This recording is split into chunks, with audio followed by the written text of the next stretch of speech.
What's up, everyone? My guest today is Jack Teuber, the Managing Director and Creative Leader for PricewaterhouseCoopers. So Jack launched PWC's in-house agency almost a decade ago, and he decided to make it a virtual agency, meaning he has over 100 creatives working remotely. So he essentially has tackled the challenge we're all facing right now: how to run a business while working from home. I'm Alex Ragir, co-founder of Storyhunter, a global marketplace for filmmakers, creative producers, photographers, journalists, and production companies.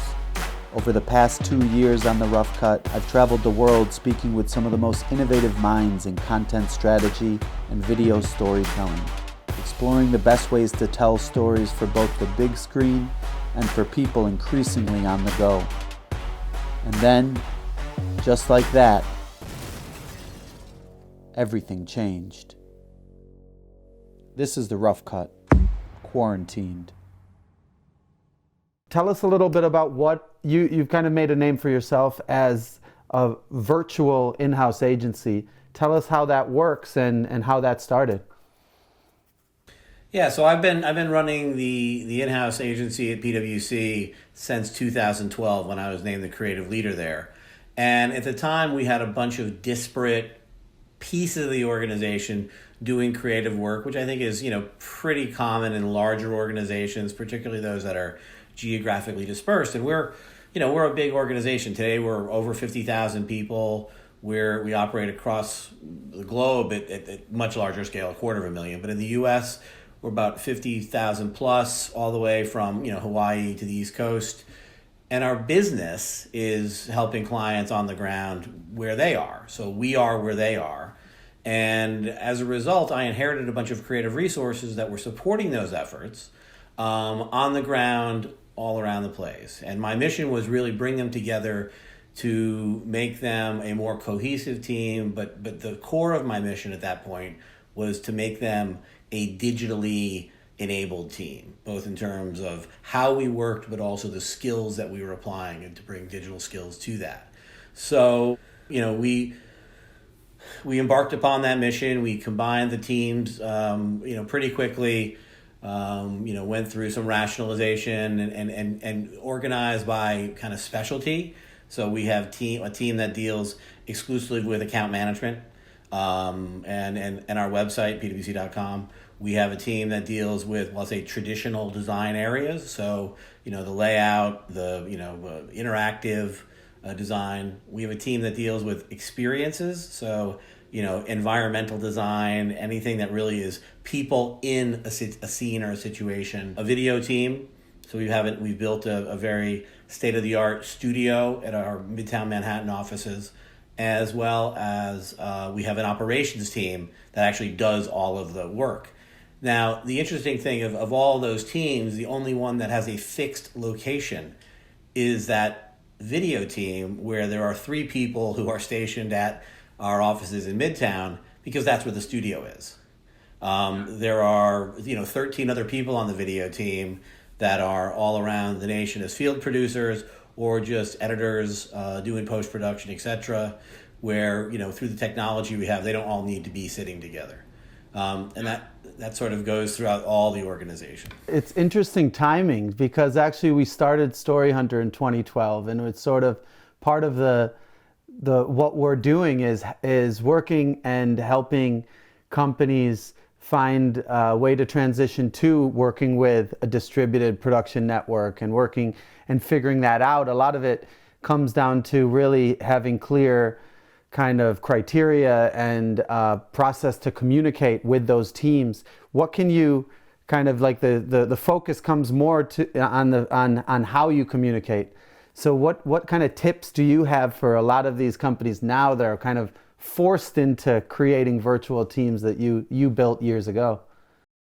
Well, I think, communication, as you say, is absolutely critical. If you can't just pop out your door and talk to the people that are working with you, communication needs to be far more intentional, probably a bit more rigorous, because the people that you're communicating with typically are working on something other than listening to you, right? They're doing their job, they're working with our stakeholders, they're executing in whatever professional area that they're really good at.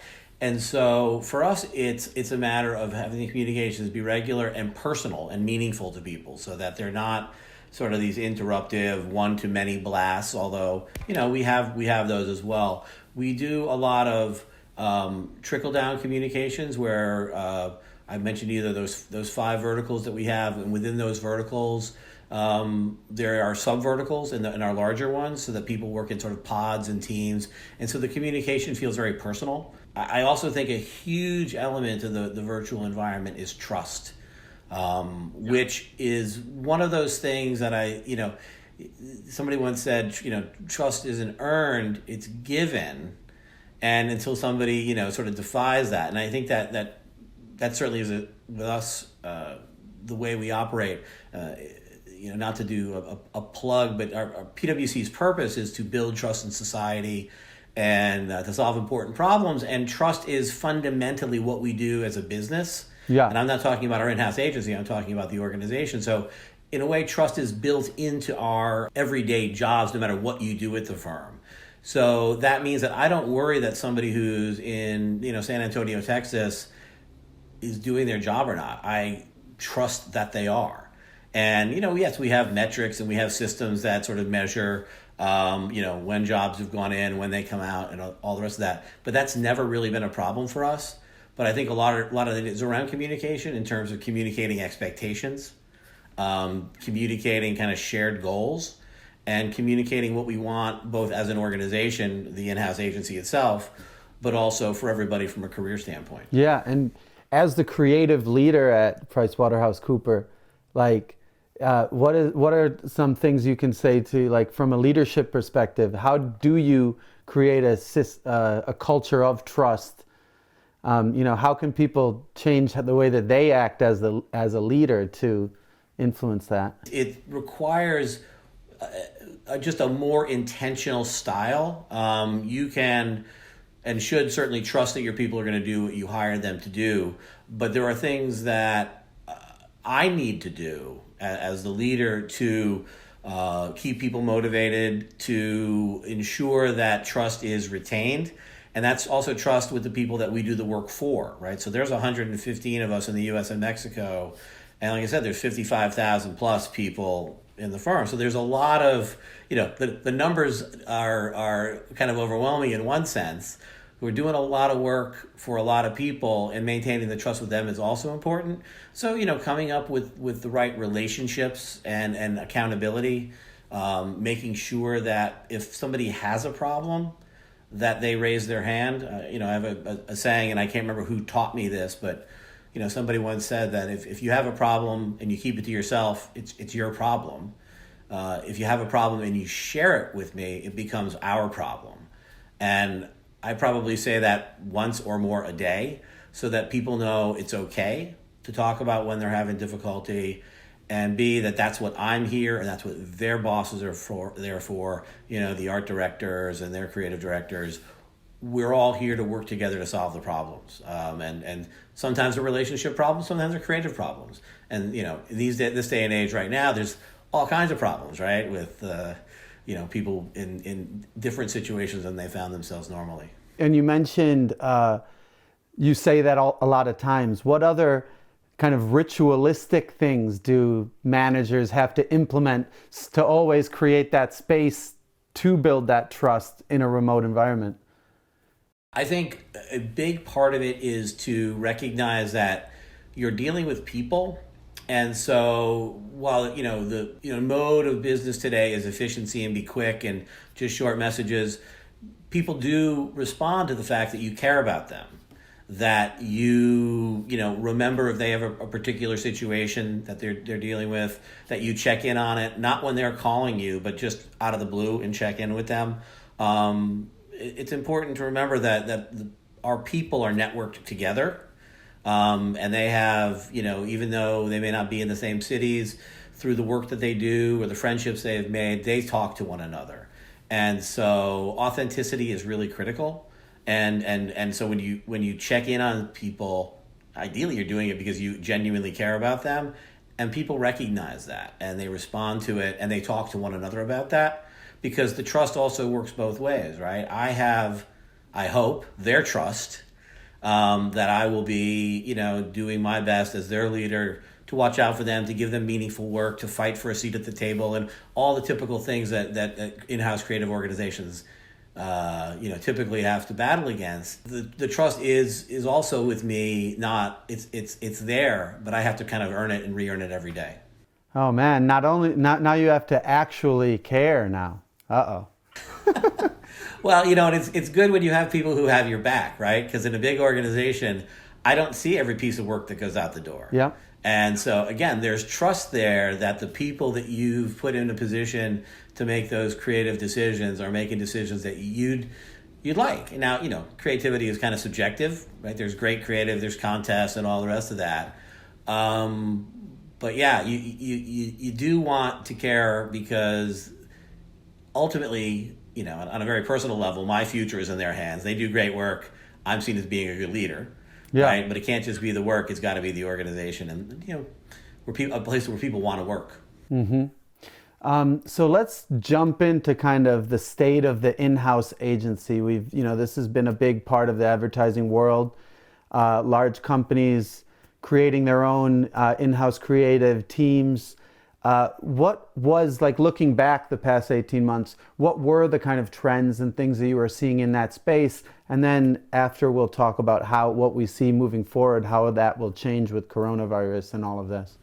Well, I think, more and more stuff coming in-house is probably a trend that has been building. You see the reports about the rise of the in-house agency. And typical journey is it starts out as a way to save some cost on the production side. And for a lot of the older agencies, that's, I think, certainly true. And, gradually capabilities are gained, space is given to do new and more interesting work, and, suddenly things build out. In our organization, that certainly is the case in terms of the work that we're doing and the work that we started out doing. And I think over the past 18 months, that general trend where in-house agencies build up from that sort of smaller production side to bring on more skills, there's been a leapfrogging where organizations are now just setting up full-blown agencies in-house as a way to bring the creatives closer to the business itself, not go through some sort of upskilling process about, what the brand means, what it is, who the customers are every time that they need to send out a brief. And so there's been more, I think, just of we need to build an agency coming from inside large organizations. Yeah. Meanwhile, organizations that existed are just getting stronger and more capable across the board. And is it more a kind of creative PR communication side or marketing? Is it like, are you more dealing with internal communications, external communications, or is it marketing, branded content? What have you seen the focus be? In the agency world, generally, there needs to be capabilities to meet any client demand. So they don't know what a client might walk in the door wanting. So there needs to be sort of a broad set of capabilities that they can expand upon. As the in-house agencies are much more purpose-built for the needs of the individual organization, right? So we don't do a lot of big TV advertising campaigns. We just don't do that. So that's not a skill that we have in-house, and it's not, our agency lacks that. It's just not what we do at PWC. So I think that you see that at other in-house agencies, that they're really built around the capabilities that the organizations use most frequently and want to have closest at hand. And that's where the agency partnerships become really important.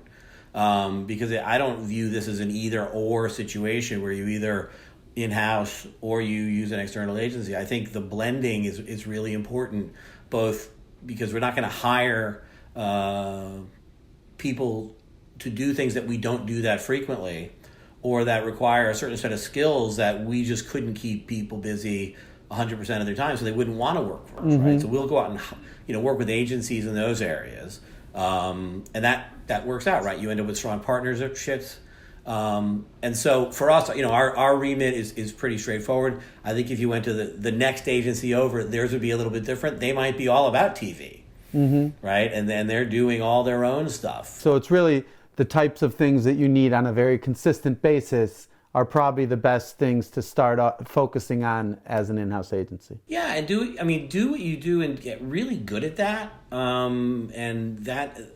So people can, again, it goes to the trust element where people can count on you and know that they're going to get what they want, and typically in a shorter turnaround, with again less upfront work put into the process. Yeah, and have you seen any? Is it more prominent in the B2B space as opposed to the B2C space? Yeah, I don't have any quick statistics at hand, but I know. So I'm a co-chair of the ANA's in-house agency committee here in New York, and I mean, there's a good mix of companies in there, right? So there are B2B and there are B2C, and again, people are in it to varying degrees in terms of what the in-house agency, how big it is, what its mission is. But I think organizations are seeing the value of having the resources, and to your point earlier, like for us, I sit in the marketing and sales organization at PwC. So a lot of what we do is support marketing and sales. Now we also support internal communications, right, to our internal audience of 50,000 plus. That includes regular communications, benefits related stuff, recruiting we're a big recruiting organization on campus every year. So the in-house agency does a ton of stuff across the board, but a lot of it is in the B2B. A lot of digital right now. That's where our clients are. Yeah, and so we've seen. This is a lot of things we talk about on the show is, you have PR companies creating content, you have agencies, digital agencies competing with the big agencies, you have media companies with brand studios, all of this convergence happening. Where do you see the industry? You have the in-house agency, obviously. Where do you see the whole advertising industry in the next 5 to 10 years? How will it look? Yeah, I think you could probably draw, lines from where things are. They're going to probably become more so. Like the in-house agency thing isn't going to go away. I know we're going through a pretty interesting time here, but I don't see the organizations that have made investments in bringing these skills in-house and frankly gotten used to having the in-house resources there to do the work. I think that's going to continue. I think the brand studios, the media companies, they've proven their worth. They're doing some excellent work. There's some really engaging work, and again, really suited to like that whatever channel they happen to live in, and they're interested in optimizing for that channel, and they have big time skills and expertise there. So again, you go to those when that becomes part of your media mix or your need to reach an audience. And I think traditional agencies will continue to evolve as they always have. That landscape is it changes and has changed over time. I'm not a futurist here, but I don't see things. I think we probably get more into the age of specialization and people doing the things that they're really good at. I've had a few conversations recently with really small organizations that are just super well networked with people, and they're like, we can just bring the right people to whatever the work you need done, right? So that there's I guess that approach is also on the rise. How do you see a lot of people have kind of stopped their a lot of their advertising, and people are kind of in a wait and see. How do you see the coronavirus pandemic affecting the industry as a whole? The best thing you can do as an agency is do what we do as people, which is listen and understand what people are receptive to, what people are responding to, what people feel they need and say they're ready for. This is something that I've never experienced. I don't think most people who are alive today have experienced. And so I wouldn't go anywhere near trying to predict how things are going to change. I think it's really important that people listen. And just have pretty high situational awareness. Yeah. What do you say? There's a lot of production companies, directors, filmmakers, and more stories that need to be told. What types of tips would you give those creatives out there? Well, storytelling is one of my passions, and you probably never had anybody on the show who didn't think that storytelling was one of their passions. We've done some storytelling training inside the firm, and worked with some really great external storytellers. And I think the power of story is, just going to continue to be front and center in terms of what we as creatives need to communicate to people who have something to say. Yeah, and looking at your LinkedIn, I saw you started as a journalist. So did I. Journalists often don't necessarily stay in journalism for their whole careers, but they always end up doing interesting things. How did that prepare you for your job now, running an agency? Well, I think one of the things that journalists have to do is deal with whatever they're covering, but the range of people who are part of either the story or the background of the story, or can help flush out some of the story. And I think the ability to build relationships with people quickly, and to go back to that trust factor, establish trust, that if somebody tells you something on background, it's going to stay on background, and if somebody tells you that they want to get that out, understanding that, okay, maybe I need to double source that to be sure that it's not somebody just trying to manipulate the story. I do think that the ability to have multiple stories in the hopper at one time is a great discipline teacher, and also it gives you a real up close lesson in time management and juggling deadlines and having deadlines that were absolute. I was a journalist. Almost ready to say this, before there was an internet, and we actually had print deadlines because printing presses needed to do the job to get the stuff shipped around the country on airplanes. This was, you couldn't just hit a button and download. So there was a real discipline to that as well. And all of those things, I think, come in real handy when running the large agency that I do. And what do you think about, people have been saying for years, brands looking more like news agencies? Is that happening? Is it going to happen? I think that so many companies are in the publishing business, regardless of what they're sort of selling in the marketplace, right? Because we talked a minute ago about storytelling, and you look at ads for consumer products, and the best ads, the best television spots are 30-second stories, right? They're not a list of facts about why you should use a particular product. They're typically a story that's trying to catch your attention and yes to cut through. And the best ads are ones that you don't mind seeing again and again.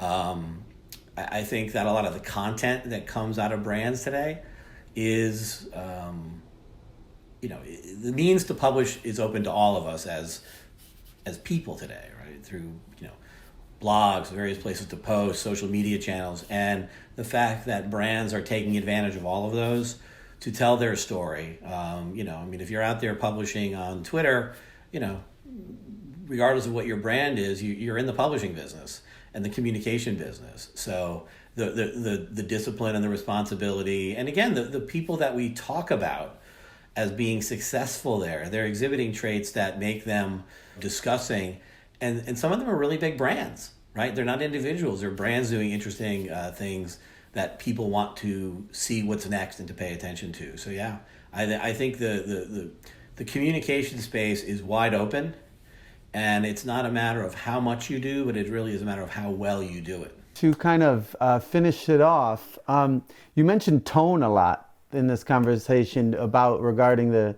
pandemic. What types of tips you could give to kind of creatives or storytellers right now about how the things they should be aware of when telling stories? Well, I think if you go back and look at some of the things that you've done, even just go back to something you did in January, and if you look at it today through the lens of what's happening, you ask yourself, would I enter this into a competition, or would I want this broadcast, or would I tweet out the link to this today? Is it appropriate for what people are going through today? And there are some things that absolutely are. But I think that it's just important to recognize that, you see, like you mentioned, there's certain kind of advertising that you just don't see a lot of because people are like, okay, that probably doesn't make sense right now. And I think that's just good judgment. but I think it's also a sensitivity. Again, listening and what's appropriate in the room. Because if you don't usually go into a party and announce that you're here by largely screaming, "Look, I'm here," right? I think you go to a party and you look around, you read the room, and then you see what's appropriate. And I guess in this case, tone is kind of reading the room. Yeah, read the room. Great. Read the room. Yeah, thanks a lot. Thanks for taking the time. I know you're very busy guy, so I appreciate it a lot. I'm happy to help, Alex. Always good to talk to you.